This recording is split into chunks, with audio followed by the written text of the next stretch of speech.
je suis Malika Ahmed Zaïd, je suis prof d'économie, je dirige un laboratoire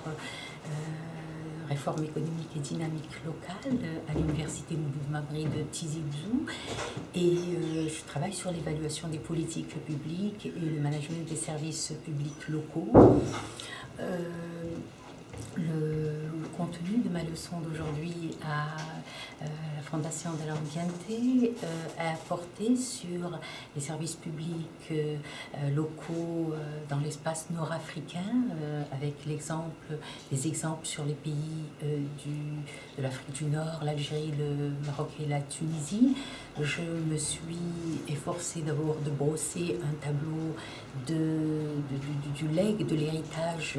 institutionnel qui a existé dans ces pays pour montrer combien cet héritage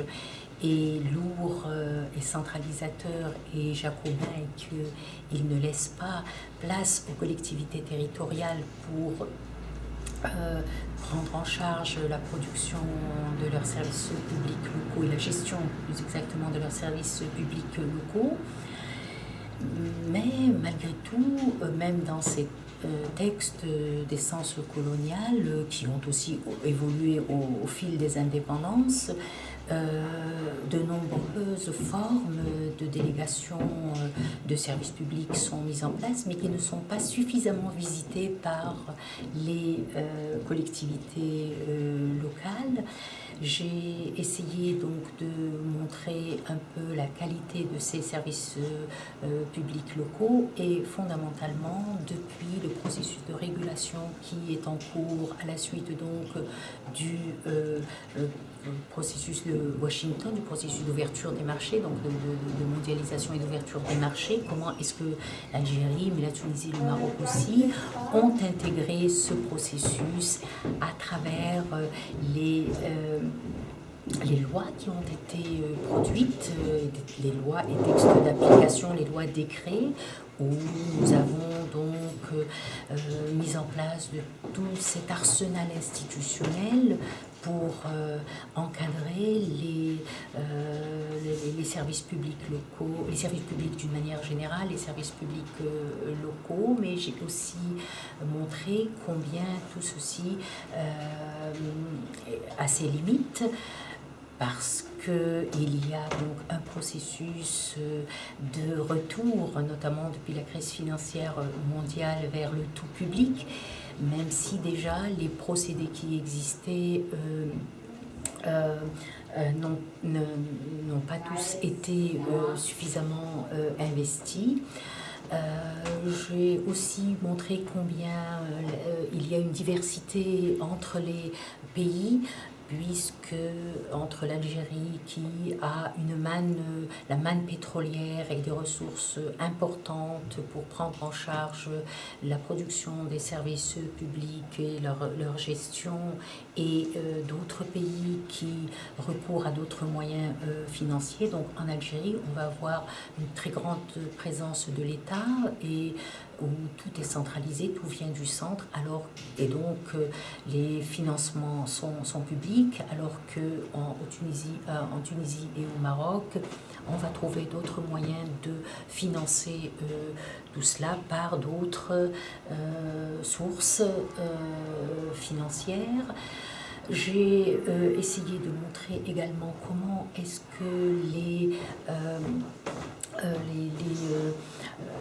autorités le processus de régulation à travers les autorités de régulation se sont faites de manière diversifiée entre les autorités de régulation pour les postes et télécommunications qui ont été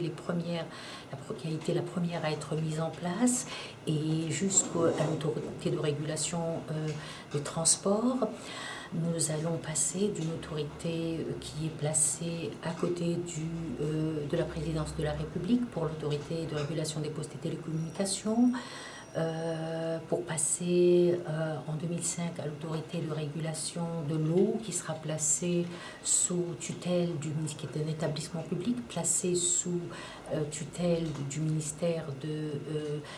des ressources en eau, pour arriver donc à l'autorité de régulation des transports qui, elles, vont être localisées auprès des collectivités territoriales, auprès en fait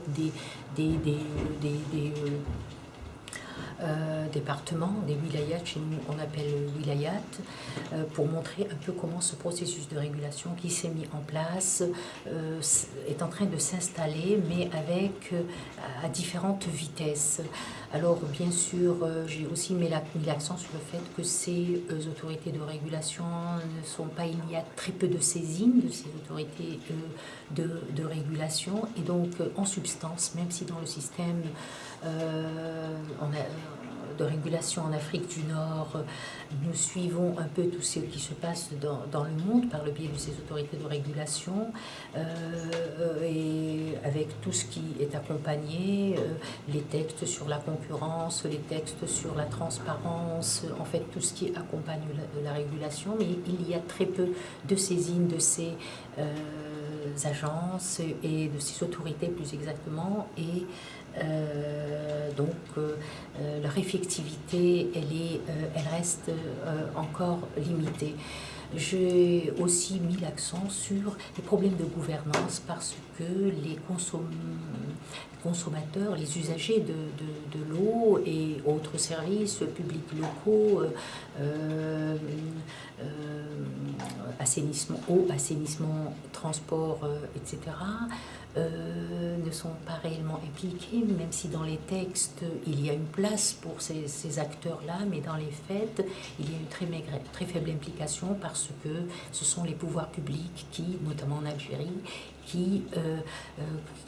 compensent les coûts de production donc de l'eau et des eaux usées et autres services publics. Et donc à ce moment-là, ces questions de gouvernance laissent un peu à désirer et mériteraient d'être encore revisitées, approfondies pour une meilleure qualité de l'eau et pour une meilleure aussi disons,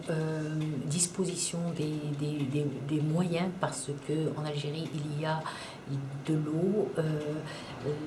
il y a donc cette eau et ces réserves que l'État finance, mais il y a aussi d'énormes capacités dont que les communautés savent gérer avec des systèmes ancestraux pour réguler cette eau dans les petites communautés.